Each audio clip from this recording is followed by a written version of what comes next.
evening, friends, and welcome to Sleepy Time Tales, a podcast aimed at helping you to get a good night's sleep. Do you find your mind plagued with the stresses of modern life, especially when the lights are out and you're trying to get a restful night? Does your spinning mind keep you awake? Follow my voice down the path towards a good night's rest. Listen to me tell a story that will keep your mind from wandering to your daytime problems, the ones you can't solve right now and will be easier to solve while rested. Listen to my voice and allow yourself to drift, following the twists and turns of the story, but slowly letting go and drifting into sleep. Before we get on with the show, I need to take a minute to thank everyone who has been listening to the show since it started back in 2019. The people who have listened, shared, and supported it in many wonderful and kind ways. The podcast is still around, thanks to you. Last week I mentioned and I launched the new merch store for Sleepy Time Tales up on TeePublic. And it's up there now, and it's looking pretty good in my humble opinion. Now, I'm no visual artist, so the only merch I have is basic logo-based stuff. But thanks to TeePublic, I can share fun artwork from other creators through my storefront. So I can introduce you listeners to interesting artists and support those creators, while I get a small cut myself.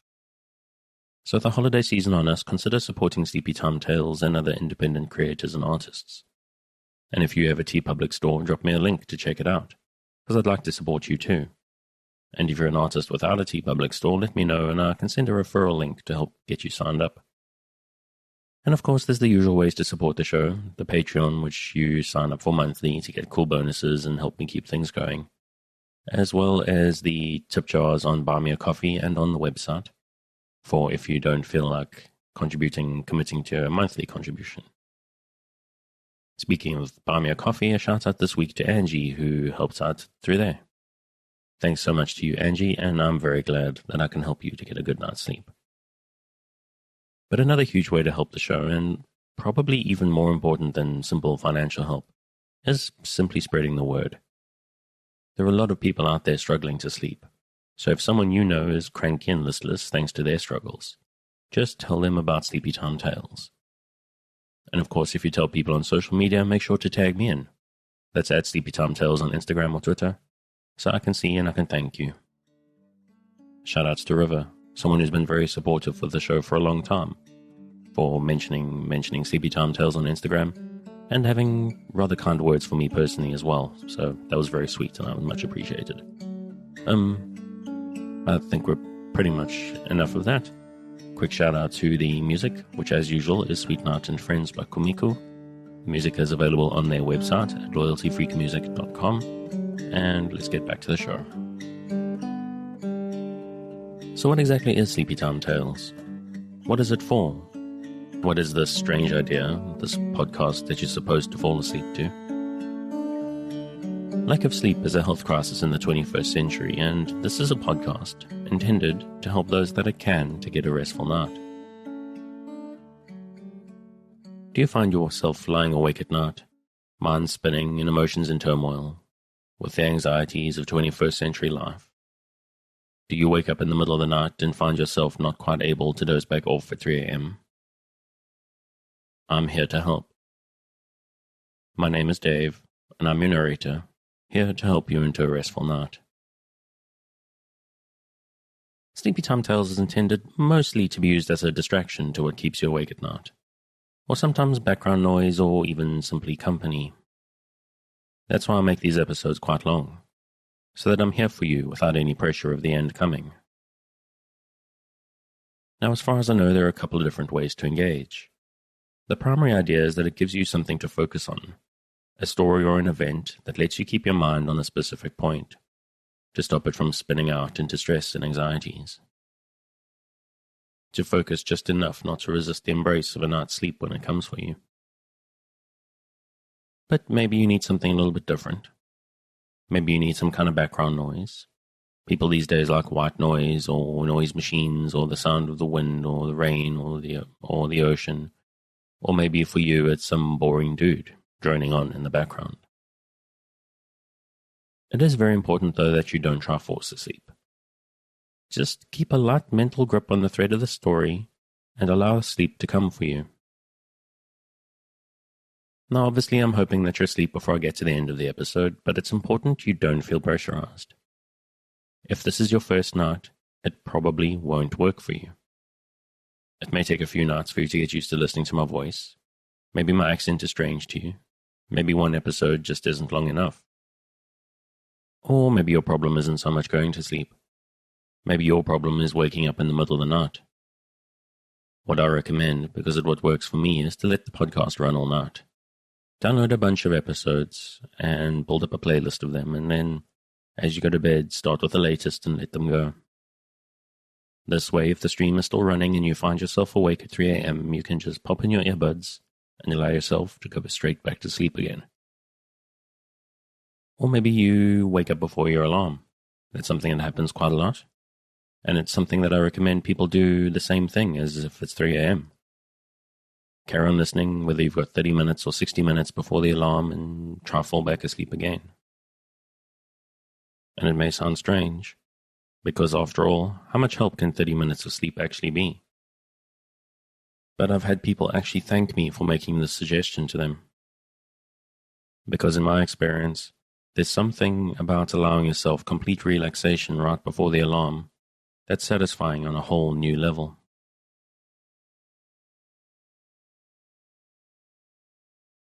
But however you're engaging with the show, and whatever time of the night or early morning you're listening to it, it is very important that you try to relax. If you're prone to late nights lying staring at the ceiling, this will probably seem strange to you. So I just recommend you give it a chance. Because I'm here to work with you, to create a safe space, a cocoon in which you can curl up and allow nature to take its course. So if you're still with me, thank you for staying. If you're already asleep, we'll chat again soon. And of course, you aren't hearing me, except maybe in a dream. And this week we return to The King of the Mountains by Edmond Abound. Our host did not relate to us all the exploits of his hero. The day was not long enough. He contented himself by relating the most remarkable ones. I do not believe that in any other country the rivals of Hidagi Stavros had ever done anything more artistic than the capture of Nebo. It was a steamer of the German Lloyd, which the Palakar had robbed on land at 11 o'clock in the morning. The Nebo came from Constantinople. It unloaded its cargo and passengers at Kalamaki, east of the Isthmus of Corinth. 4 vans and 2 omnibuses took the passengers and merchandise to the other side of the isthmus, to the little point of Loutraki, where another ship awaited them. It waited a long time. Hagdi Stavros, in broad daylight, in plain view of all the world, in a flat and open country, relieved them of their merchandise, their luggage, their money, and the ammunition of the soldiers who escorted the company. That day's work brought 250,000 francs, said Christodule to us in a tone of envy. Much was said of Hagdi Stavros's cruelties. His friend Christodule proved to us that he did not do wrong for pleasure. He was a sober man who never became intoxicated, not even of blood. If it happened that he warmed a little too much a rich peasant's feet, it was that he might learn where the miser hid his yuccas. In general, he treated with kindness the prisoners for whom he hoped to receive a ransom. In the summer of '54, he descended one evening with his band to Monsieur Voidy's house. He was a rich merchant, from the Isle of Euboea. He found the family assembled. Also an old judge of the tribunal of Chalkis was present, taking a hand at cards with the master of the house. Hagdi Stavros offered to play the magistrate for his liberty. He lost and accepted with good grace. He carried off Monsieur Voidy, his daughter and son. He left the wife that she might busy herself procuring the ransom. The day of the attack the merchant had the gout. The daughter was ill of a fever, and the son was pale and puffy. They returned 2 months afterward, cured by exercise, the open air, and good entertainment. The whole family recovered health for a sum of 50,000 francs. Was it paying too high a price? I confess, added Christodule, that our friend was without pity for poor payers. When a ransom was not paid on the appointed day, he promptly killed his prisoners. It was his way of protesting notes. Vile beast, cried Giacomo, bringing his fist down with a force which made the house tremble as from an earthquake. If he ever falls under my hand, I will serve him with a ransom of 10,000 blows of the fist, which will enable him to withdraw himself from public life. I, said the little lobster with his quiet smile, will only ask to meet him at 50 paces from my revolver. And you, Uncle John? Harris whistled between his teeth, a little American air, sharp as a stiletto point. Can I believe my ears? Added the good Monsieur Marianne in his flute-like voice. Is it possible that such honours are committed in a country like ours? I am convinced that the Society for the Moralization of Malefactors has not yet been organized in this kingdom. But while waiting for that, have you not police? Certainly, replied Christodule. 50 officers, 152 sergeants, and 1,250 policemen, of whom 152 are mounted. It is the finest band of men in the kingdom after that belonging to Hugdi Stavros. What astonishes me, I said in my turn, is that the old rascal's daughter allows him to do such things. She does not live with him. Well and good. Where is she? At a boarding school. In Athens? You ask too much. I have known nothing of her for some time. Whoever marries her will receive a fine dowry with her. Yes, said Harris. One can say as well that Calcraft's daughter is a good match. Who is Calcraft? The headsman of London. At these words, Dmitri, Christodule's son, reddened to the roots of his hair. Pardon, monsieur, he said to John Harris. There is a great difference between a headsman and a brigand. The business of a headsman is infamous.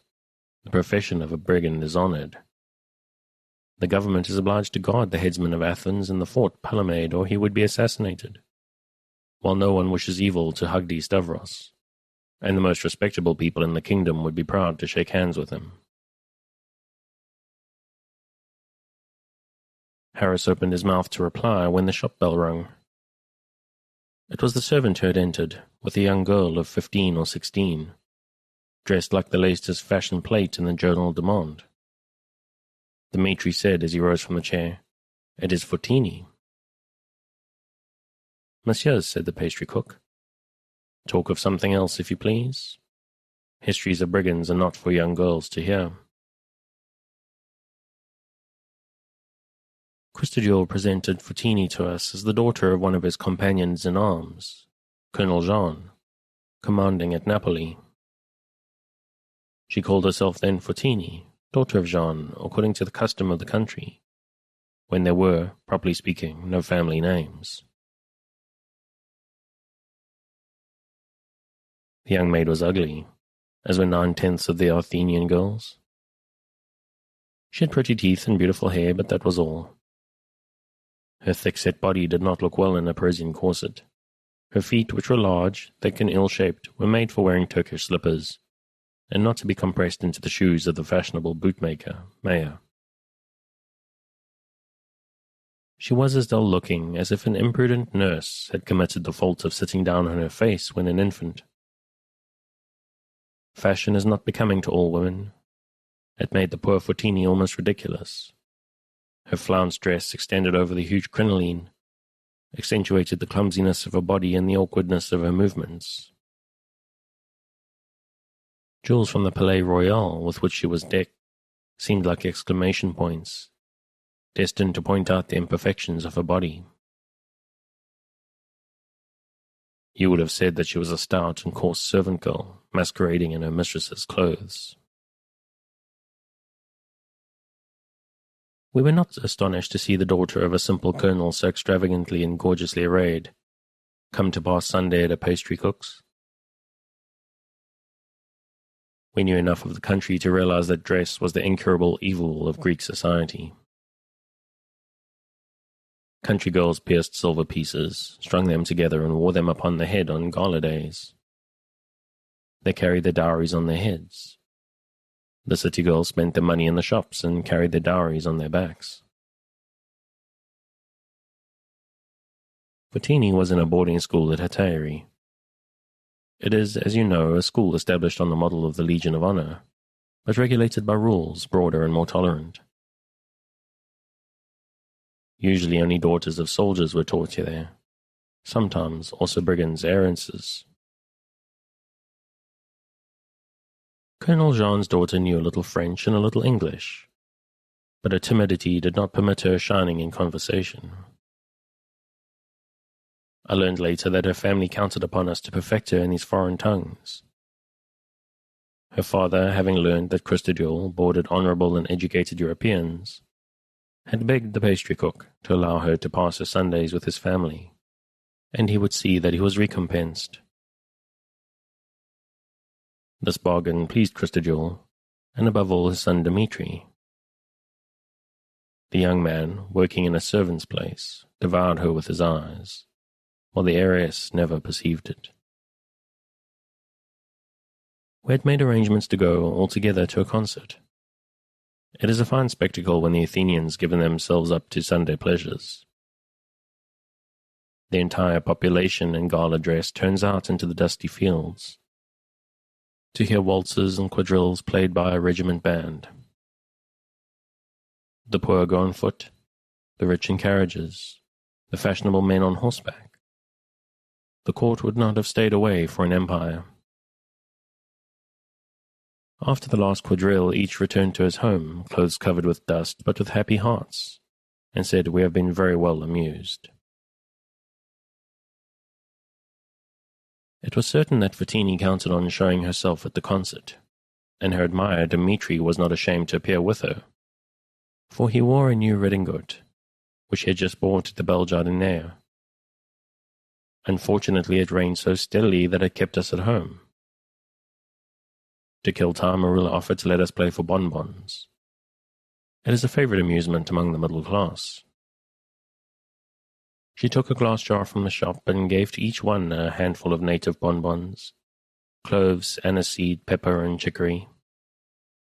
Then the cards were dealt, and the first who collected 9 of the same color received 3 sugar plums from each of his adversaries. The Maltese, Giacomo, showed by his eagerness that the winning was not a matter of indifference to him.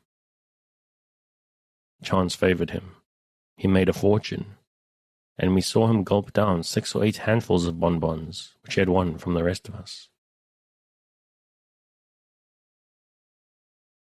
I took little interest in the game and concentrated my attention upon the curious phenomenon taking place on my left. While the glances which the young Athenian Dmitri cast upon Fontini were met with perfect indifference, Harris, who did not even look at her, seemed to produce a wonderful impression upon her, even to almost magnetize her. He held his cards with a nonchalant air, yawning from time to time, with American freedom, or whistling Yankee Doodle without respect for the company. I believe that Christodule's story had made a great impression on him, and that his thoughts were roving over the mountains in pursuit of Hagdi Stavros. In any case, whatever his thoughts were, they were not of love. Perhaps the young girl was not thinking of it either, for Greek women nearly always have in their hearts a substratum of indifference. She looked at my friend John as a lark looks at a mirror. She did not know him. She knew nothing of him, neither his name, his country, nor his fortune. She had not heard him speak, and even if she had heard him, she certainly was not competent to judge of his ability. She saw that he was very handsome, and that was enough. Formerly, Greeks adored beauty. It was the only one of their duties which had never known any atheists. The Greeks of today, despite the decadence, know how to distinguish an Apollo from a baboon. One finds in Monsieur Fauriel's collection a little song which may be translated thus: Young man, do you wish to know? Young girls, would you like to learn how love enters into our hearts? It enters by the eyes. From the eyes it descends to the heart, and in the heart it takes root. Decidedly, Fotini knew the song, for she opened her eyes wide, so that love could enter without trouble. The rain did not cease to fall, nor Dmitri to ogle the young girl, nor the young girl to gaze wide-eyed at Harris, nor Giacomo to eat bonbons, nor Monsieur Marianne to relate to the little lobster, who did not listen, a chapter from ancient history. At 8 o'clock, Marula laid the cloth for supper.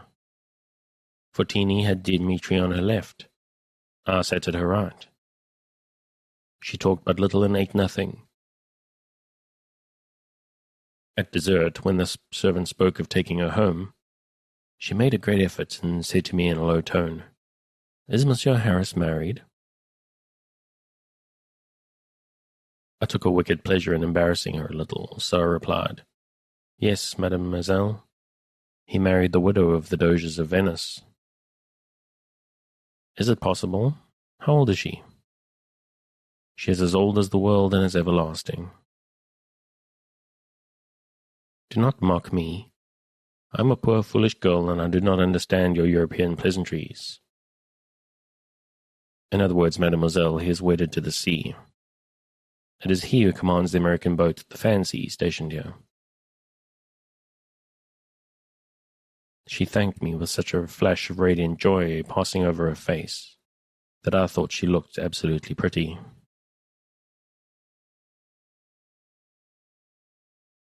Chapter 3. Marianne. The studies of my youth have developed in me one passion, to the exclusion of all others: the desire to know, or if you like the term better, call it curiosity. From the day when I embarked for Athens, my only pleasure was to learn, my only grief ignorance. I loved science ardently, and no one as yet had disputed her claim in my heart. I must confess that I had a little tenderness, and that poetry and Hermann Schultz rarely entered the same door. I went about the world as in a vast museum, magnifying glass in hand. I observed the pleasures and sufferings of others as emotions worthy of study, but unworthy of envy or pity. I was no more jealous of a happy household than of two palm trees with branches interlaced by the wind. I had just as much compassion for a heart torn by love as I had for a geranium ruined by the frost. When one has practiced vivisection, one is no longer sensitive to the quivering of the flesh. I would have been a good spectator at a combat of gladiators. Fotini's love for Harris would have aroused pity in any heart but a naturalist's. The poor creature loved at random, to quote a beautiful saying of Henry IV, and it was evident that she loved hopelessly. She was too timid to display her affection, and John was too indifferent to divine it. Even if he had noticed anything, what hope was there that he would feel any interest in an ugly Greek girl? Fotini passed 4 days with us, the 4 Sundays of April. She looked at Harris from morning to night with loving but despairing eyes, but she never found the courage to open her mouth in his presence. Harris whistled tranquilly, Dmitri growled like a young bulldog, and I smilingly looked on at the strange malady from which my constitution had preserved me. In the meantime, my father had written me that his affairs were not going well, that travellers were scarce, that food was dear, that our neighbours were about to emigrate, and that if I had found a Russian princess, I'd better marry her without delay. I replied that I had not as yet found one, unless it was the daughter of a poor Greek colonel, that she was seriously in love, not with me, but with another, that I could, by paying her a little attention, become her confidant, but that I should never become her husband. Moreover, my health was good and my herbarium magnificent. My researches, hitherto restricted to the suburbs of Athens, would now become more extended.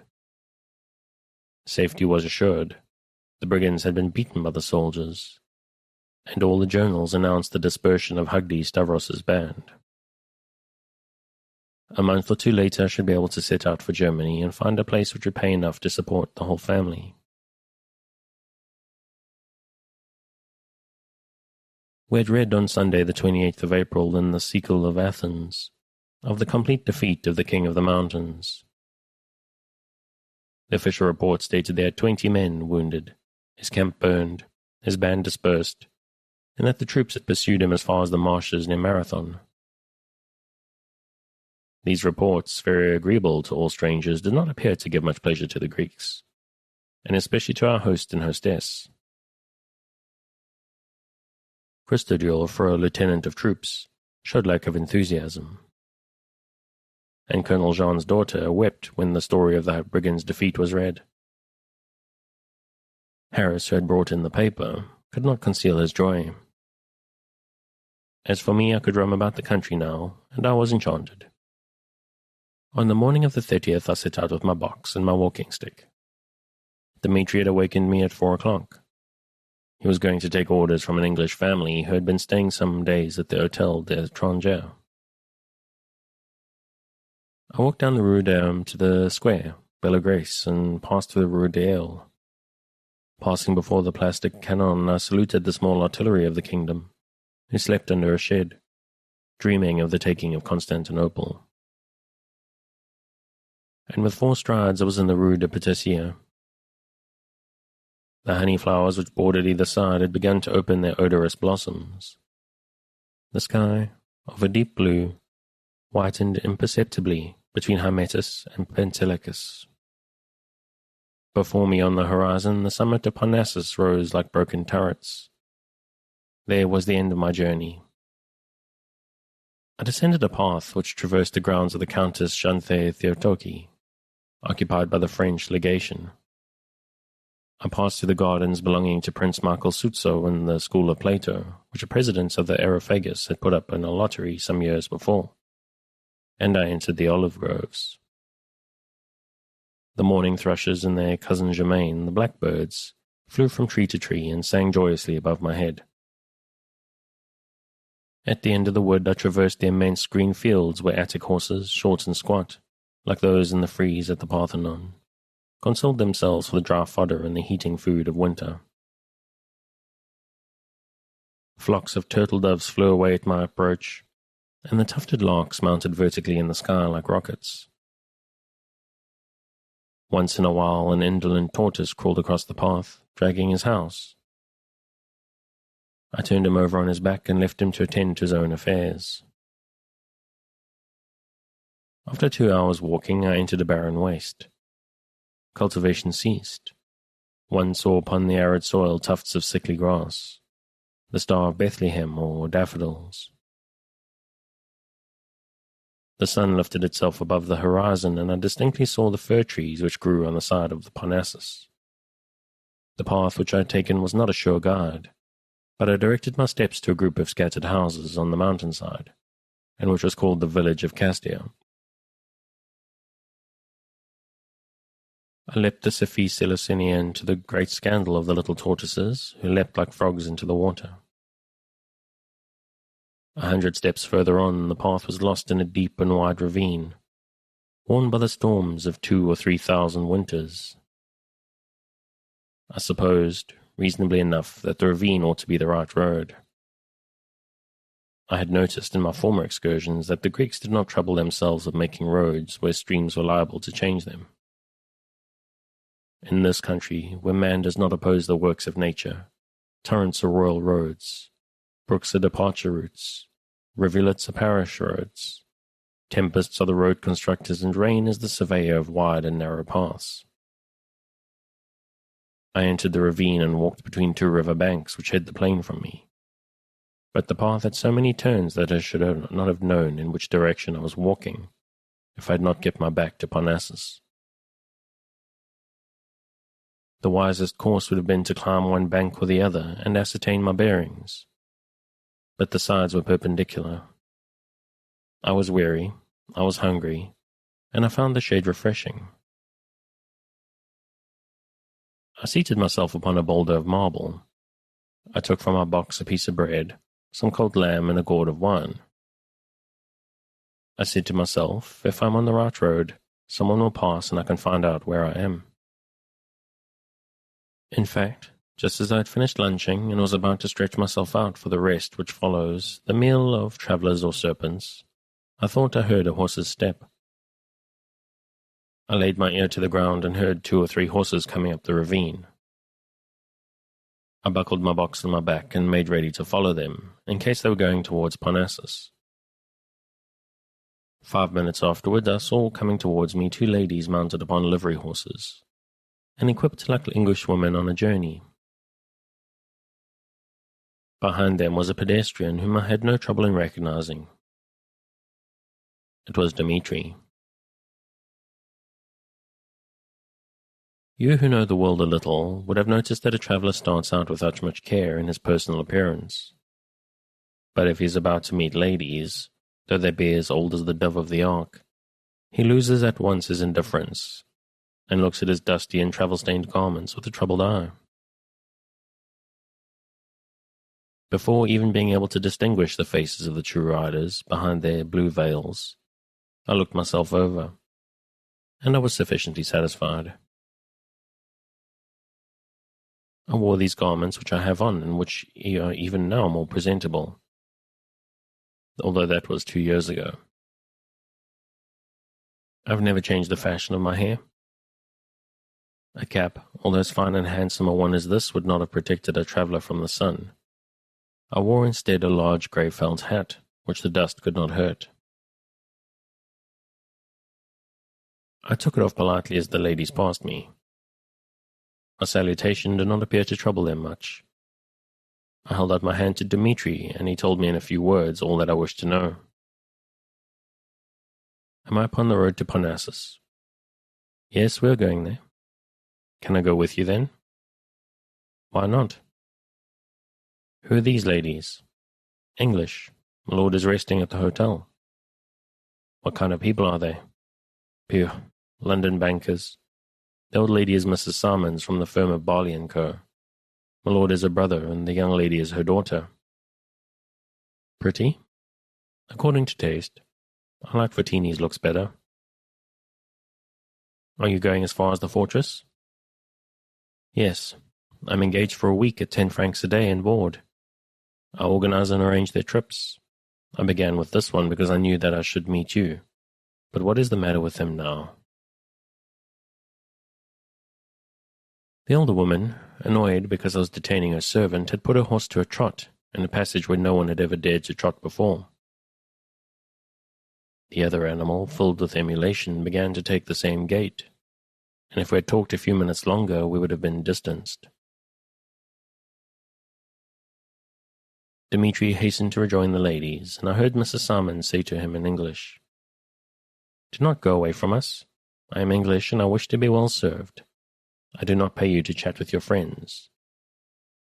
Who is this Greek with whom you are talking?" "He is a German, madam." "Oh, what is he doing?" "He is searching for plants." "He is an apothecary, then?" "No, madam, he's a scholar." "Ah, does he know English?" "Yes, madam, very well." "Ah." The 3 R's were said in different tones, which I noticed as I would 3 notes of music. They indicated by very noticeable shades the progress which I had made in her esteem. She, however, addressed no word to me, and I followed them a few feet distant. Dmitri dared not speak to me. He walked ahead like a prisoner of war. All that he could do was cast 2 or 3 looks in my direction, which seemed to say, "But these English are impertinent." Miss Simons did not turn her head, and I was unable to decide in what her ugliness differed from Fottini's. All that I could judge was that the young girl was large and marvellously well formed. Her shoulders were broad, her waist was round and supple as a reed. The little that one could see of her neck made one think of the swans in the zoological gardens.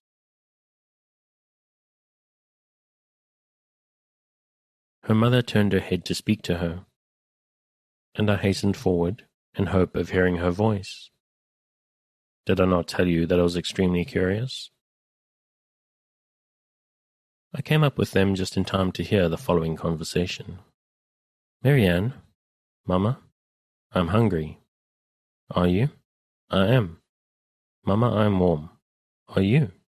I am. You believe that this truly English dialogue made me smile? Not at all, monsieur. I was under a spell. Marianne's voice had worked a charm. The truth is that as I listened, I experienced a delicious agony and found my heart beating almost to suffocation. In all my life I had never heard anything so young, so fresh, so silvery as that voice. The sound of a shower falling upon my father's roof would have, truly, sounded less sweet to me. I thought to myself, what misfortune that the sweetest songsters among birds are necessarily the ugliest, and I feared to see her face. And yet I was consumed with eager desire to look upon it. Such a strong empire has curiosity over me. Dmitri had calculated upon reaching the inn at Kalavia at breakfast time. It was a house made of planks, loosely put together, but one could always find there a goatskin bottle of resin wine, a bottle of raki, that is to say of aniseed cordial, some brown bread, eggs, and a regiment of venerable hens, transformed by death into pullets, by virtue of metempsychosis. Unfortunately, the inn was deserted and the door closed. At this news, Mrs. Simons had a bitter quarrel with Dmitri. And as she turned around, I saw a face as sharp as the blade of a Sheffield knife, with 2 rows of teeth like a palisade. I am English, she said, and I expect to eat when I am hungry. Madame, Dmitri piteously replied, you can breakfast in half an hour in the village of Castia. I had breakfasted, and was free to abandon myself to melancholy upon reflections upon Mrs. Simon's ugliness. And I murmured under my breath an aphorism in Fromen's Latin grammar, qualis mater talis filia. From the inn to the village, the road was particularly detestable. It was a narrow path between a perpendicular rock and a precipice which made even the chamois dizzy. Mrs. Simons, before starting out on this dangerous path, where the horses could scarcely find foothold, asked if there was no other way. I am English, she said, and I was not made to roll down precipices. Dmitri began to praise the path. He assured her that there were others 100 times worse in the kingdom. At least, said the good lady, take a hold of the bridle. But who will lead my daughter? Go and lead my daughter's horse. Still, I must not break my own neck. Can you not lead both horses? This path is truly horrible. I believe that is good enough for the Greeks, but it was not made for the English. Is it not so? She added, turning graciously to me. I was introduced. Regularly or not, the presentation was made. It happened under the auspices of a personage well known in the romances of the Middle Ages, whom the poets of the 14th century called Danger. I bowed with all the elegance of which I was a master and replied in English, Madame, the path is not as bad as it appears at first sight. Your horses are sure-footed. I know them as I've ridden them. You may have 2 guards if you'll permit me to lead Mademoiselle, while Dmitri leads you. As quickly done as said, without waiting for an answer, I boldly advanced and took the bridle of Marianne's horse. And as her blue veil blew back, I saw the most adorable face which has ever enchanted the sight of a German naturalist. An eccentric poet, Aurelian Scholl, pretends that every man has in his heart a mass of eggs, in each of one which is a love. All that is needed to give life is a glance from a woman's eye. I am too much of a scholar to be ignorant of the fact that this hypothesis does not rest on sure foundations, and that it is in the formal contradiction to all the revealed facts of anatomy. I ought to state, however, that Miss Simon's first glance caused a very acute agitation in the region of my heart. I experienced a sensation entirely unusual, and which bore no trace of sadness, and it seemed to me that something gave way in the osseous formation of my breast, below the bone called sternum. At the same instant the blood surged through my veins, and the arteries in my temples beat with such force that I could count the pulsations. What eyes she had! I hope for your peace of mind that you will never meet a pair like them. They were not of unusual size, and they did not draw attention from the rest of her face. They were neither blue nor black, but a colour especially their own. It was a warm and velvety brown which one sees only in Siberian garnets, and in certain garden flowers.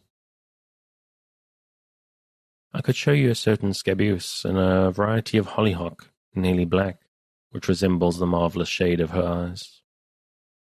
If you have ever visited a forge at midnight, you have doubtless remarked the strange colour which gleams from a red-hot steel plate, as it changes to a reddish brown. That too was like her eyes. As for the charm in them, any comparison is useless. Charm is a gift which few individuals are endowed. Marianne's eyes possessed something naive and spiritual, a frank vivacity, sparkling with youth and health and sometimes a touching languor. One read in them as in a book the knowledge of a woman and the innocence of a child, but it would have blinded one to have read the book for a long time. Her glance burned like fire. As truly as I call myself Herman, it would have ripened the peaches on your garden wall. Words fail when I think that poor simpleton Dmitri found her less beautiful than Fotini. In truth, love is a malady which singularly stupefies its victims. I, who had never lost the use of my reason, and who judged everything with the wise indifference of a naturalist, I confess to you that the world never held as incomparable a woman as Marianne. I would like to show you her picture as it is graven in the depths of my memory. You would see the long eyelashes she had, how the eyebrows traced a beautiful arch above her eyes, how small her mouth was, how white her teeth, how rosy and transparent her little ear. I studied her beauty, in the minutest details, because I possess an analytical mind and have formed habits of observation. One thing struck me especially. It was the fineness and transparency of her skin. It was more delicate than the velvety covering which envelops beautiful fruits. The colour of her cheeks seemed made of that impalpable dust which adorns the wings of butterflies. If I had not been a doctor of natural sciences, I would have feared that the contact of a veil would brush off some of the lustre of her beauty. I do not know whether you like pale women or not, and I do not wish to hurt your feelings. If by some chance you have a taste for that kind of deathly-looking women who have been the rage during certain periods. But in my quality of savant, I can admire nothing without health, that joy of life. If I'd become a doctor, I would have been a safe man to allow in any family, because it is certain that I should never have fallen in love with any of my patients. The sight of a pretty face, healthy and vivacious, gives me nearly as much pleasure as finding a vigorous, beautiful bush, whose flowers open widely in the sunshine, and whose leaves have never been touched by butterfly or cockchafer. So that the first time that I saw Marianne's face, I experienced a strong temptation to take her hand and say to her, "Mademoiselle, how happy you must be to have such good health." I have forgotten to tell you that the lines of her face were not regular, and that her profile was not that of a statue. Phidias would perhaps have refused to make a bust of her, but your protégé would have begged on his knees for sittings. I must confess, at the risk of destroying your illusions, that she had a dimple on her left cheek, but none on the right. This is contrary to all laws of symmetry. Know, moreover, that her nose was neither straight nor aquiline, but purely retroussé, as French noses are. But that this rendered her less pretty I will deny, even upon the scaffold. She was as beautiful as Greek statues are, but was entirely different. Beauty cannot be judged by one invariable type, although Plato affirms it. It varies according to times, according to peoples, and according to culture. The Venus de Milo was considered 2,000 years ago the most beautiful woman of the archipelago. I do not believe that in 1856 she would have been considered the prettiest woman in Paris. Take her to a dressmaker's in the Place Vendôme or to a milliner's in the Rue de la Paix, and in these places she would have been less of a success than some other woman, whose features were not so classical, and whose nose was not so straight. One could admire a woman geometrically beautiful in the days when she was only an object of art, destined to please the eyes, without appealing to the mind. A bird of paradise at whose plumage one looks without thinking of asking it to sing. A beautiful Athenian was as well proportioned, as white and as cold as the column of a temple. Monsieur Marianne had shown to me, in a book, that the Ionic column is only a woman disguised. The portico of the Temple of Arete at the Acropolis at Athens rests upon 4 Athenian women of the century of Pericles. The women of today are little winged beings, active, busy, and above all, thoughtful, created not to hold temples on their heads, but to awaken genius, to engage in work, to animate with courage, and to light the world with the flashes of their wit. What we love in them and what makes their beauty is not regularity of features. It is the lively and mobile expressions of sentiments more delicate than ours. It is the radiation of thought around that fragile envelope, which does not suffice to contain it. It is the quick play of a speaking physiognomy. I am not a sculptor, but if I knew how to use a chisel and one gave me a commission to make a statue of our epoch, I swear to you that she would have a dimple in her left cheek and a retroussé nose. And on that rather flowery and overly romantic note, we will leave it for tonight. If you want to pick up where we left off, you can, as always, find it on Project Gutenberg at the link in the show notes. Thanks again for joining me on this episode of Sleepytime Tales, the podcast designed around a bedtime story to help you to get a restful night. New episodes are released every Sunday night to give you something fresh to help you rest in a new week. But make sure to subscribe in whatever service you use so that you get your new episodes whenever they come out. A reminder that the music for tonight is Sweet Night and Friends by Kumiku. Check out more of their work on their website, which you'll find linked in the show notes.